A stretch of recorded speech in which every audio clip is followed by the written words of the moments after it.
இந்த மத விஷயத்துக்குள் நான் போகவில்லை நண்பர்களே.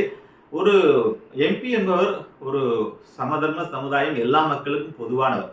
இதே ஒரு வேற்று மதத்தவர், ஒரு முஸ்லீம் நண்பர்களோ, ஒரு கிறிஸ்தவ நண்பர்களோ இருக்கக்கூடிய கன்னியாகுமரியிலயோ ஒரு ஒரு தமிழ் எம்பி, ஒரு இந்து எம்பி போயிட்டு ஒரு ஒரு மதத்துக்கு சார்பாக இருந்தால் மதவாத அரசியல் இன்றைக்கு போரே வெடித்திருக்கும். இன்றைக்கு ஒரு புரட்சியை வெடித்திருக்கும். ஆண்டால் தமிழர்கள் தான் வெக்கனை இல்லை, இந்துக்கள் தான் யாரும் கேட்பதற்கு கேட்பாரில்லை என்பதற்காக இவ்வளவு தைரியமாக ஒரு எம்பி போயிட்டு, பொதுவாக இருக்க வேண்டிய எம்பி போய் மத சடங்குகளை, அவங்களோட நம்பிக்கைகளில் போய் நம்ம ஏன் தலையிட வேண்டும்? பேசி தீர்க்க வேண்டிய பிரச்சனை இன்றைக்கு திருப்பரங்குன்றம் போய் பத்தி எறிகிறது ஒன்று, திருப்பரங்குன்றத்தை மீட்போம், திருப்பரங்குன்றத்தை மீட்போம் என்று யார்கிட்ட இருக்கு, யார்கிட்ட இல்லை. ஆகவே நண்பர்களே, இது பேசி தீர்க்க வேண்டிய விஷயம். நவாஸ் கனி அவர்கள் செய்தது அரசியல் அநாகரிகம் என்றது சொல்வதை விட அவர் ஒரு எம்பியா இருக்கக்கூடிய கூட தகுதி இல்லை.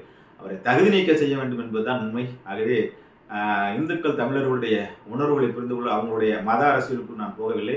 ஆனால் நவாஸ் கனி அவர்கள் ஒரு சார்பாக போயிட்டு மேலே உட்காந்து அது ஏதோ உணவுகள்லாம் சாப்பிட்டார் அப்படிங்கிற மாதிரி சொல்லிக்கிட்டாங்க. அதுக்கு என்ன ஆதாரம் இருக்குன்னு பத்திரிகை செய்தி தான். ஆகவே இது சர்ச்சையை கிளப்ப வேண்டிய ஒரு இடத்தில் நவாஸ் கனி அவர்கள் இருந்திருக்க வேண்டிய ஒரு எம்பிக்கு அழகில்லை.